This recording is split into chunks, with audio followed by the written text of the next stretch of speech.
दोस्तों, जिला गाजियाबाद से एक लड़की का अपहरण हो जाता है और जैसे ही उस लड़की का अपहरण होता है, उसके पिता को इस बात की जानकारी हो जाती है।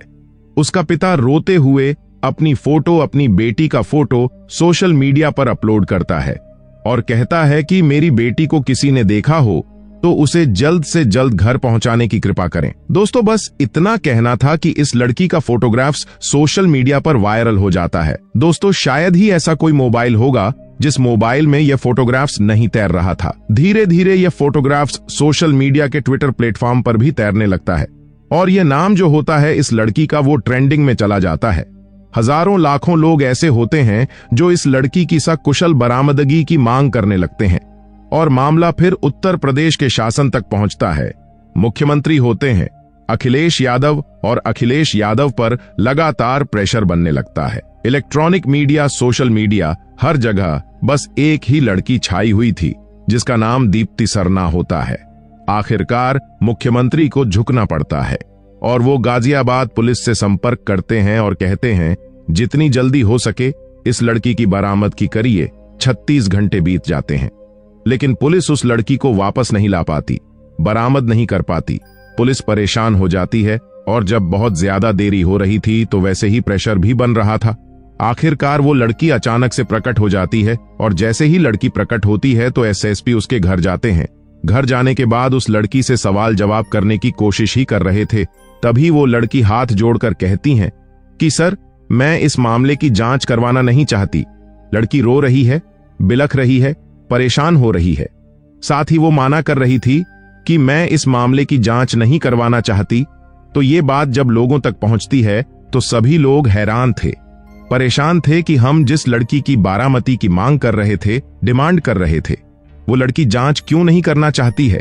लेकिन पुलिस अपने मामले, अपने स्टार से इस मामले की जांच करती है और जांच में जो खुलासा होता है तो वाकई वो चुकाने वाला खुलासा होता है।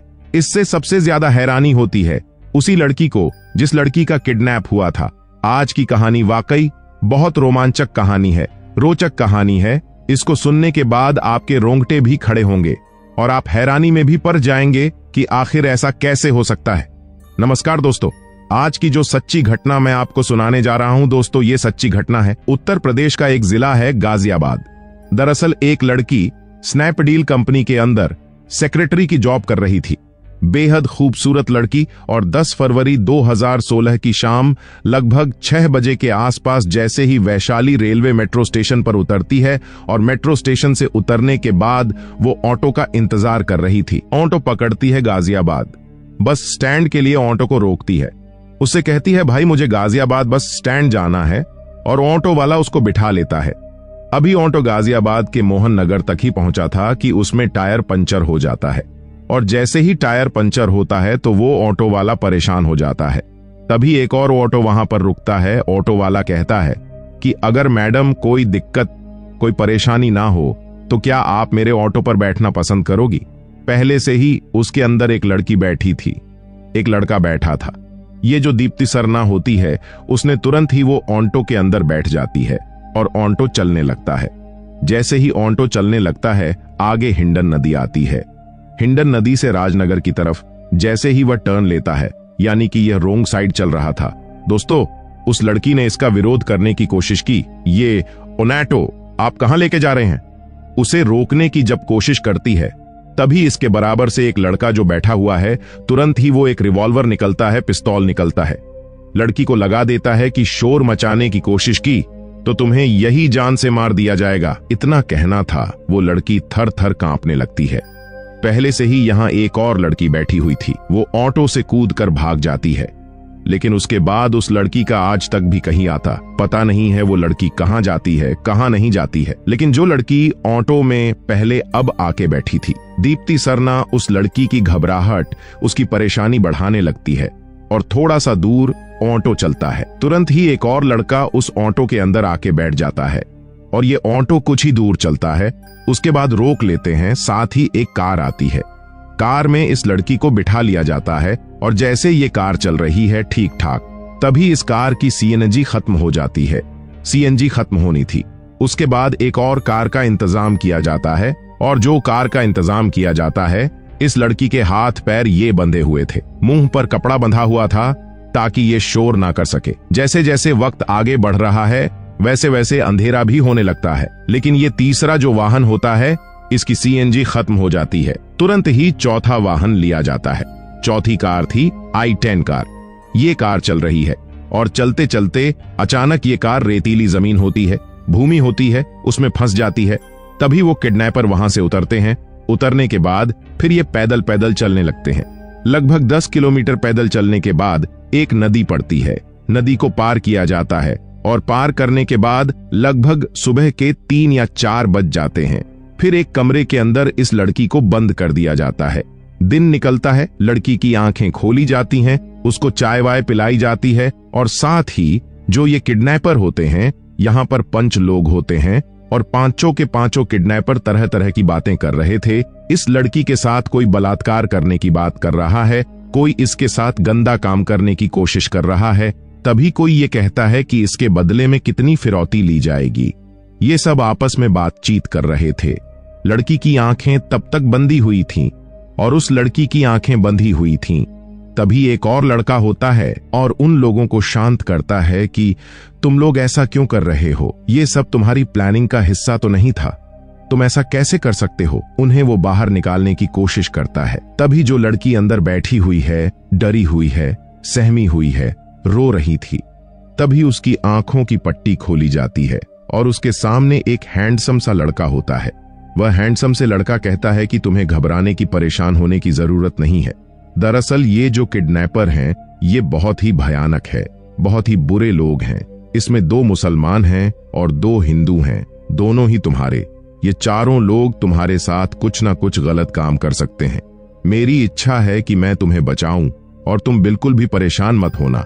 उस लड़की का दिल जीतने के लिए उसने बहुत सारी कोशिश कर रहा था। इसी बीच में उसने उन किडनैपरों से लड़ाई की, झगड़ा किया, यहां तक कि मारपीट की थी। अगर किसी ने भी इस लड़की की तरफ देखने की कोशिश की या इसका फायदा उठाने की कोशिश की तो अंजाम अच्छा नहीं होगा। सब कुछ ठीक चल रहा है और वो लोग बाहर से प्लानिंग कर रहे थे। तभी मौका पाते ही, यानी कि दूसरे या तीसरे दिन, वो लड़का जो होता है इस लड़की के हाथ पैर खोलता है पूरी तरह से, और हाथ पैर खोलने के बाद इस लड़की को एक वहीं पास में ही एक रेलवे स्टेशन होता है और उस रेलवे स्टेशन पर लेकर जाता है। वहां जाने के बाद इस लड़की को उस ट्रेन के अंदर बैठता है जो ट्रेन दिल्ली की तरफ जा रही थी। जैसे ही ट्रेन दिल्ली की तरफ जाती है तुरंत ही वो अपने पिता को फोन करती है और पिता से फोन करके कहती है कि पिताजी, मैं दिल्ली के इस हिस्से में हूं, तुम जहां भी कहीं हो जल्दी से आ जाओ। लेकिन इस बीच में उसे नहीं पता था कि दूसरी तरफ क्या चल रहा है। लड़की जैसे ही गायब होती है, अपहरण होता है। तुरंत ही यह मामला सोशल मीडिया पर वायरल हो जाता है या ट्विटर पर यह ट्रेंडिंग में आ जाता है। पूरी प्रदेश सरकार से लेकर प्रशासन, पुलिस, सभी लोग सकते में आ जाते हैं, परेशान हो जाते हैं। दोस्तों, आम लोग भी सड़कों पर उतरने लगते हैं। हर किसी की एक ही मांग थी कि इस लड़की को जितनी जल्दी हो सके बरामद कर लिए जाए। पुलिस इस लड़की को बरामद नहीं कर पाती है और लड़की अचानक से आ जाती है।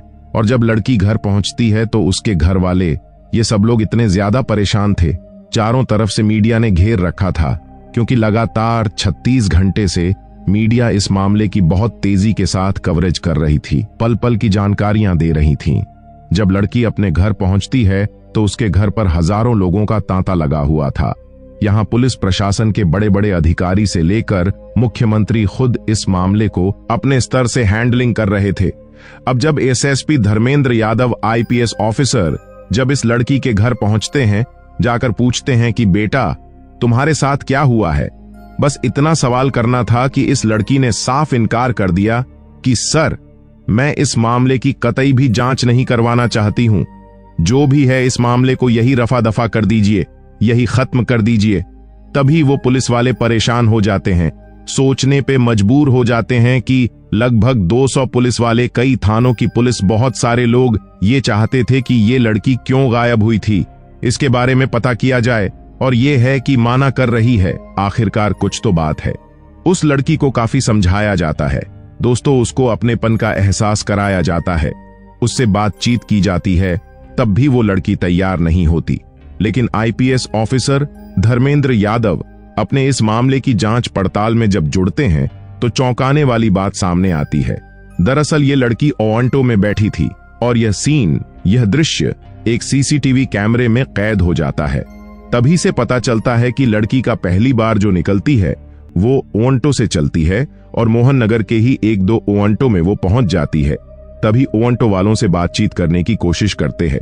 पुलिस वाले जितने भी पुलिस वाले होते हैं ओरंटो वाले से बातचीत करते हैं और तब ये नाम निकल के आता है कि 2 लड़के हैं, एक का नाम देवेंद्र है, दूसरे का नाम प्रदीप फौजी है, जो अचानक से गायब हो गए। जिस दिन से इस लड़की का अपहरण हुआ है उस दिन से ये दोनों हैं ही नहीं, गायब हैं। अब इनके बारे में कुछ पता करने की कोशिश की जाती है। तब आखिरकार कड़ी मशक्कत के बाद एक लड़का जो होता है देवेंद्र, उसका फोटोग्राफ्स मिल जाता है। उसका फोटोग्राफ्स लेने के बाद पुलिस वाले इस लड़की के पास जाते हैं और जाकर कहते हैं कि क्या तुम इस लड़के को जानती हो? बस इतना कहना था। और इतना कहते ही वो लड़की एकदम से उसका चेहरा खिल जाता है। इस लड़के को देखकर एकदम खुश हो जाती है और जैसे ही खुश होती है कहती, हाँ यही तो था, इसने ही तो मेरी मदद की थी, यही तो मेरी पल पल की मदद कर रहा था, इसने ही तो इन किडनैपरों से मुझे बचाया था।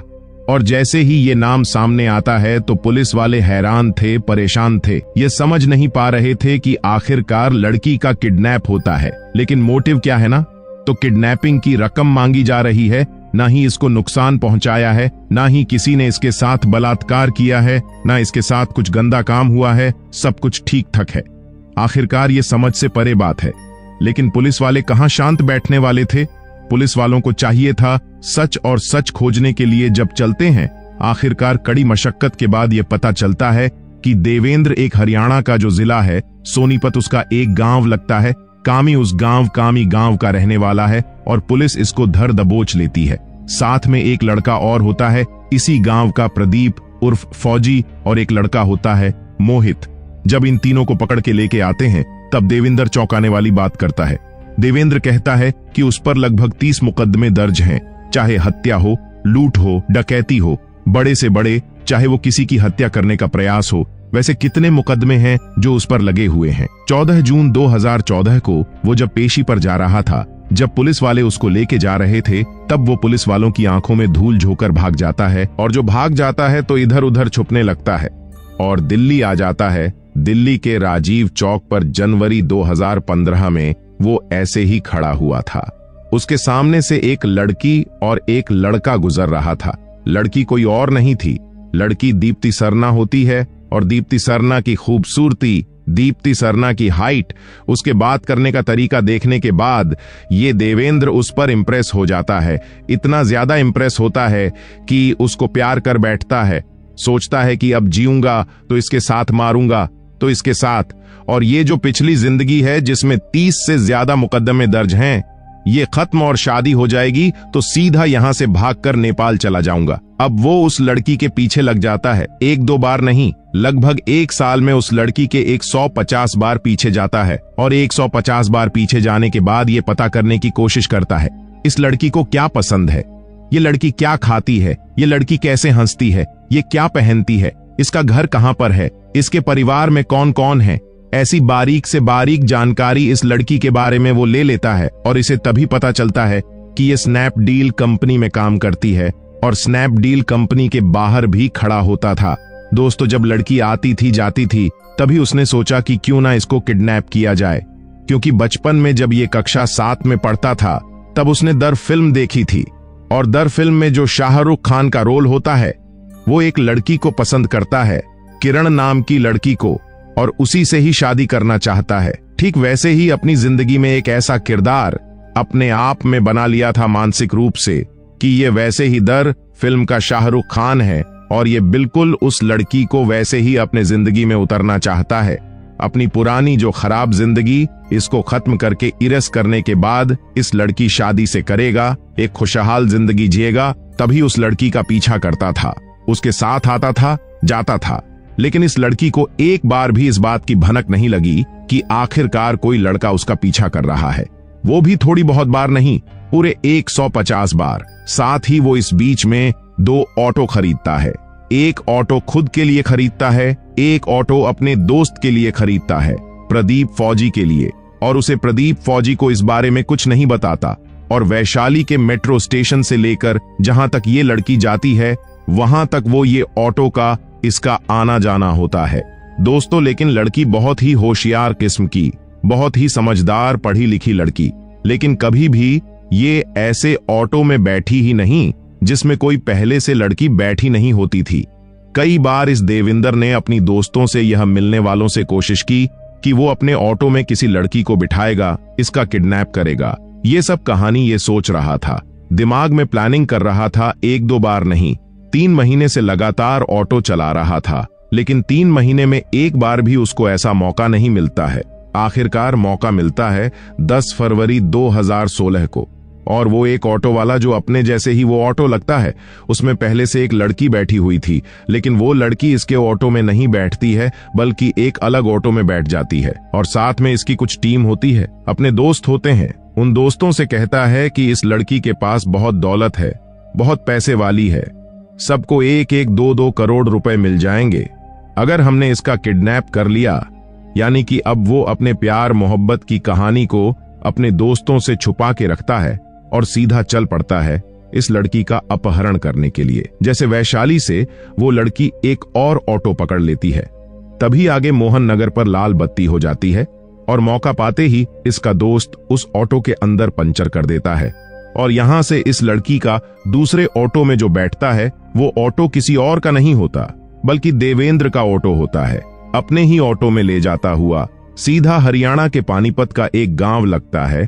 कामी वहां पहुंचता है, उसे वहां रखता है, अपने दोस्तों से जानबूझ के कहलवाता है, तुम इसे परेशान करो, ऐसा बिहेव करो जैसे कि ये आप लोग इसके साथ कुछ गलत करने वाले हो।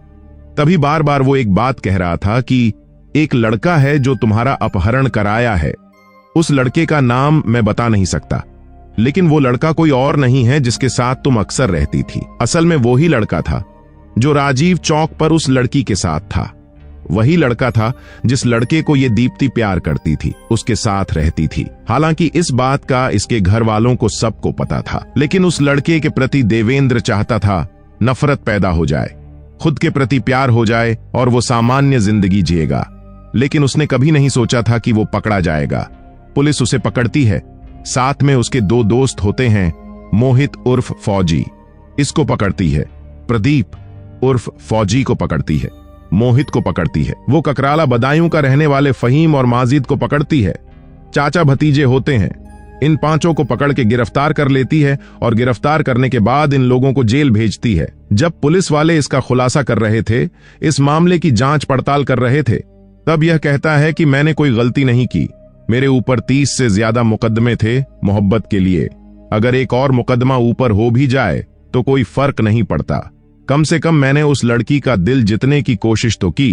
क्योंकि सोशल मीडिया पर जब लगातार खबरें चल रही थीं, तो यह खबर भी उसके पास तक पहुंच जाती है कि उस लड़की ने साफ साफ इनकार किया था कि सर इस मामले की जांच मत करिए, और क्योंकि मैं जांच नहीं कराना चाहती, वो जांच इसलिए नहीं कराना चाहती थी क्योंकि यदि जांच होगी तो वो चारों तो पकड़े ही जाएंगे, लेकिन जिसने उसकी जिंदगी बचाई है, जान बचाई है, वो भी पकड़ा जाएगा, इसलिए उसको पाप लगेगा। लेकिन यह नहीं जानती थी कि जिसको वो ये समझती थी कि पाप लग जाएगा, वही असली मुख्य अपराध होता है, वही गुंडा होता है, वही हरियाणा का बदमाश होता है, जिस पर 30 से ज्यादा मुकदमे होते हैं, जो पेशी पर आता है और भाग जाता है। दोस्तों, इस घटनाक्रम को सुनाने का उद्देश्य किसी को परेशान करना नहीं है, किसी का दिल दुखाना नहीं है, बल्कि आपको जागरूक करना है। इसके बारे में मैंने एक अधिकारी से पता किया कि आजकल दीप्ति सरना है। कहां पर तो पता चलता है, दीप्ति सरना आजकल विदेश में नौकरी कर रही हैं,